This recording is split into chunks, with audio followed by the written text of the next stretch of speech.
Good morning students, कैसे हो? बढ़िया। अब आज हम क्या पढ़ने जा रहे हैं? Now today we want to discuss Kirchhoff's law. Kirchhoff's loss.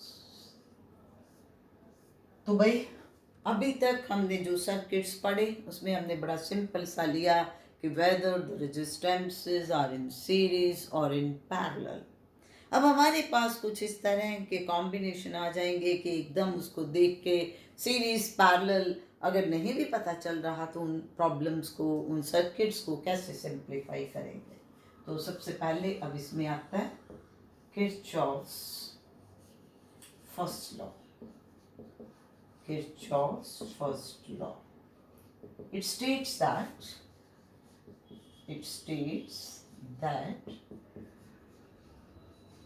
algebraic sum of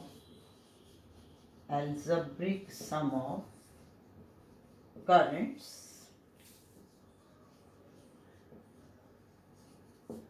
at any point, algebraic sum of currents at any point is zero.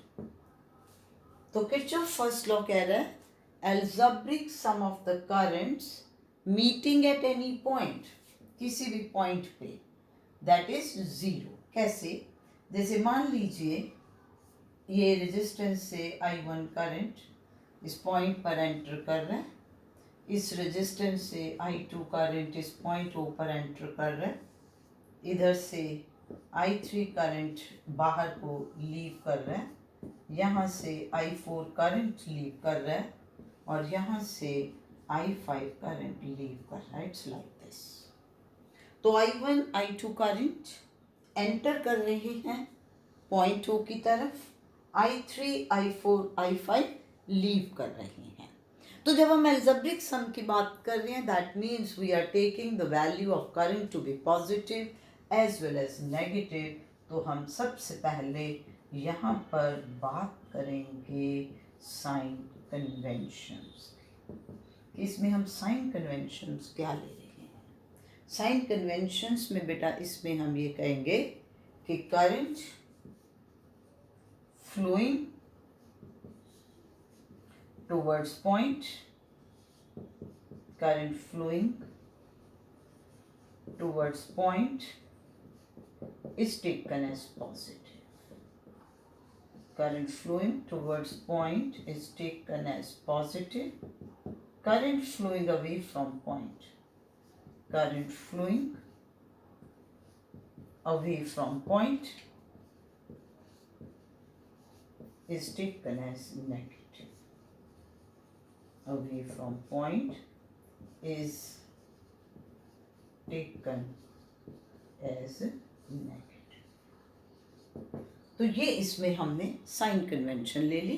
तो इसके हिसाब से I1 current is flowing towards positive आ गया, I2 positive आ गया, I3 away जा रहा है नेगेटिव, I4 अवे जा रहा है नेगेटिव, I5 अवे जा रहा है नेगेटिव। तो इसका जो टोटल सम है that comes out to be 0. It means that I1 plus I2 is equal to I3 plus I4 plus I5. तो अब अगर आप इसको ध्यान से देखो तो इसमें बेटे I1 plus I2 क्या आ गया? I1 plus I2 आ गया current flowing towards point, current flowing towards point. I3 plus I4 plus I5 क्या आ गया? current flowing away from point, current flowing away from point. So that means इसमें अब हमारे पास Kirchhoff law से ये clear हो गया कि जितना करंट किसी भी पॉइंट की तरफ आ रहा है उतना परे जा रहा है। ये तो पहले भी हम करते रहे हैं। इसी बेसिस पर तो कहा था कि current is a scalar quantity, तो इस पे हम उस तरीके से ले रहे हैं। दैट मीन्स यहाँ पर कहीं पर भी एक्यूमुलेट नहीं हो रहा चार्ज, जितना चार्ज आया उतने का उतना आगे चला गया। सो इसीलिए हम ये कहते हैं कि Kirchhoff first law gives us the idea, या it is based on the idea of law of conservation of charge. तो किरचॉफ फर्स्ट लॉ किसके ऊपर बेस्ड है? It is based on the law of conservation of charge. Clear? अब हम इसमें लिखते हैं Kirchhoff second law. Kirchhoff second law क्या है? अब किरचॉफ सेकंड लॉ में हम इस तरीके से कहते हैं, Kirchhoff second law, it states that algebraic sum of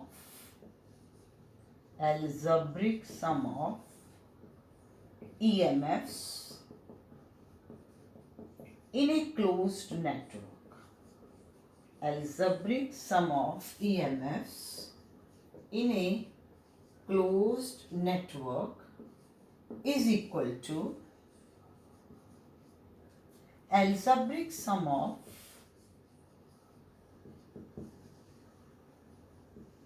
products of current and resistance in that closed network, in that closed network। इसका क्या मीनिंग है जरा ध्यान से देखते हैं कि जैसे आपने ये एक बेटा सेल या बैटरी जो भी ले लिया, इसकी EMF E1 ले ली, इसके साथ ये रेजिस्टेंस R1 है, यहाँ पर ये एक और रेजिस्टेंस आ गई, यहाँ पर ये दूसरा सेल आ गया, इसकी EMF E2 है और इसकी ये रेजिस्टेंस R2 है और ये रेजिस्टेंस R3 है। तो ये आपके पास एक क्लोज नेटवर्क है, ABCDEFA, पूरा कहीं ओपन नहीं है। ठीक हो गया? तो अब इस नेटवर्क में उसने ये कहा, क्या कहा गया स्टेटमेंट में, क्या किरचॉफ ने बताया कि EMF का जो अलजेब्रिक सम है इस पूरे नेटवर्क के अंदर, अब जब पहले इसी चीज को देखते हैं, अलजेब्रिक सम की बात कर रहे हैं, दैट मीन्स कि EMF पॉजिटिव भी हो सकती है, नेगेटिव भी हो सकती है। और उसके बाद ये किसके बराबर है? Algebraic sum of product of current and resistance. अब ये जो रेजिस्टेंसेस आपके पास हैं बेटा, हर एक रेजिस्टेंस में से कुछ ना कुछ करंट फ्लो कर रहा है, तो we have to consider product of current and resistance. तो ये इसमें, अब इस बात को हम समझने के लिए सबसे पहले इस सर्किट का एनालिसिस लेते हैं कि भाई सर्किट में आपको पता है कि करंट तो बैटरी के पॉजिटिव से, सेल के पॉजिटिव से शुरू होगा। I1 करंट यहाँ से फ्लो करके B पॉइंट पर आ गया, इधर भी सेल के पॉजिटिव से करंट शुरू हुआ, I2 करंट शुरू होके B पॉइंट पर आ गया। तो इधर से B पॉइंट पर I1 करंट आ गया, इधर से I2 आ गया, तो टोटल इस रेजिस्टेंस में से जो करंट पास होगा, that current will be I1 plus I2। अब यहाँ पहुँच के ये I1 इधर को चला गया और I2 इधर को चला गया, इस तरीके से बनेगा। ठीक है? तो यूं आपके पास ये बनेगा। तो अब जो इसमें पॉजिटिव नेगेटिव की बात है, उसके लिए हमने बेटा इसमें लेनी है साइन कन्वेंशन सबसे पहले।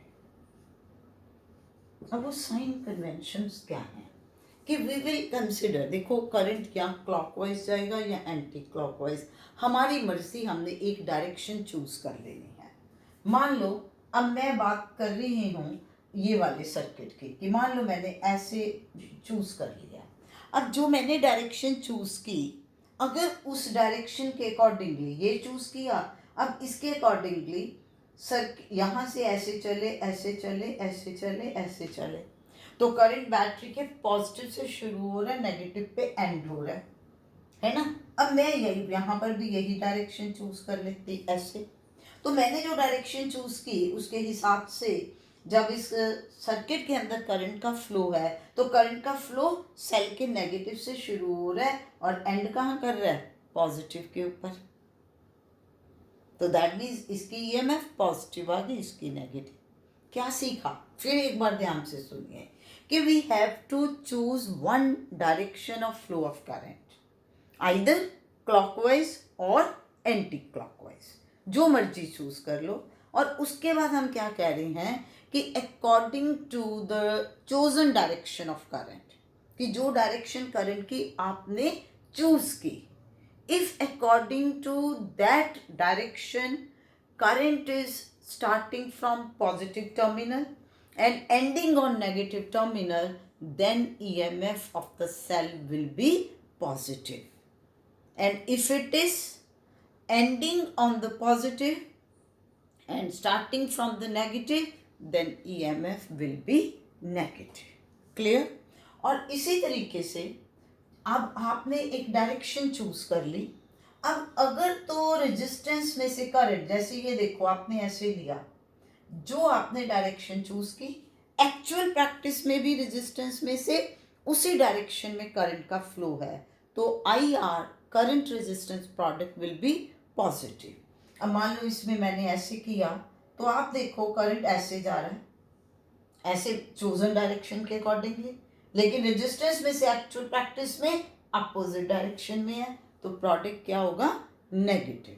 तो सबसे पहले साइन कन्वेंशंस में हमने क्या लिया, choose the direction of flow of current, choose the direction of flow of current, clockwise या एंटी क्लॉकवाइज। तो according to the chosen direction, if current enters the negative term, current कहाँ enter कर रहा है, negative terminal, and leave the positive, then EMF will be negative. And according to chosen direction, if actual practice current through resistance is same, then product is positive, otherwise negative. अब आप इसमें और इसको understand करने के लिए ये close network ले लो। क्लोज नेटवर्क आपने ले लिया ABEFA, क्या ले लिया, ABEFA। अब डायरेक्शन आपने इसमें ये चूज कर ली, इसको लिखने की जरूरत नहीं, आपके अंडरस्टैंडिंग के लिए कि मान लो इस टाइम आपने एंटी क्लॉकवाइज की, तो आपने देखा इस डायरेक्शन के अकॉर्डिंगली जब ऐसे करंट सर्किट में पूरा घूम रहा है तो EMF जो है पॉजिटिव बनेगी, because current leaves from positive terminal and ends on negative, तो E1। अब यहाँ से देखो I1 प्लस I2 करंट या I1 करंट, ये दोनों करंट उसी डायरेक्शन में है जो चूज की डायरेक्शन, तो ये बन जाएगा I1 plus I2 into R3 plus I1 into R1। तो ये एक इक्वेशन आपके पास बन गई। अब अगर आप क्लोज नेटवर्क ले रहे हो, कौन सा नेटवर्क ले रहे हो, B C D E N P, B C D E N P। तो इस नेटवर्क में भी मान लो मैंने यही डायरेक्शन एंटी क्लॉकवाइज ही ले ली, तो उस डायरेक्शन के अकॉर्डिंगली E2 EMF नेगेटिव आ जाएगी। अब जब ऐसे करंट जा रहा है तो इसमें से अपोजिट डायरेक्शन में और इसमें भी अपोजिट में, तो ये बन गया minus I2 R2 minus I1 plus I2 into R3। अब नेगेटिव अगर आप इसमें कॉमन निकाल दो तो ये क्या बन गया, E2 is I2 R2 plus I1 plus I2 into R3। तो बेटा अब आप देखो कि इसलिए मैं कहती हूँ कोई फर्क नहीं। अब मान लो इसमें आप डायरेक्शन ही ये वाली ले लेते क्लॉकवाइज, तो देखो यही नहीं सी आ जाना रिजल्ट, यही आ जाना था। तो इसलिए कुछ क्रैम नहीं करना, बस ये याद रखना है।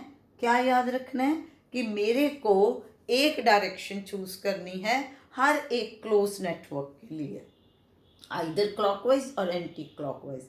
डिफरेंट नेटवर्क में डिफरेंट हो सकती है, तो उस चूजन डायरेक्शन के अकॉर्डिंगली आपने ईएमएफ और रेजिस्टेंस के बारे में जो है वो लेना है।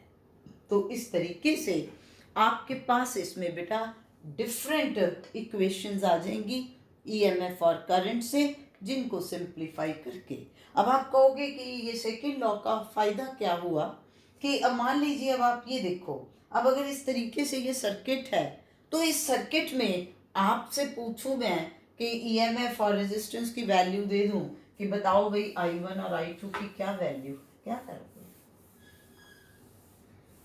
तो इस चीज को आप अप्लाई कर सकते हो। तो पहले इसको जाने से पहले अब मैं पहले आपको ये बता दूं कि किरचॉफ, जैसे हमने कहा कि Kirchhoff first law gives us the idea of law of conservation of charge, तो सेकंड लॉ किसके बारे में बताएगा?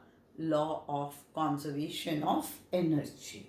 अब एक चीज याद रखिए कि जो किरचॉफ फर्स्ट लॉ है that is in accordance with law of conservation of charge, second law is in accordance with law of conservation of energy. दूसरी चीज कि second law is applicable only for the closed network. किसके लिए applicable है? Close network के लिए, whereas first law is applicable for both open as well as close network. अब मैं आपको ये चीज़ कह रही हूँ कि आपके माइंड में ये पॉइंट होगा कि ये जो हमने ये सेकेंड लॉ की बात की, इसका फायदा क्या है।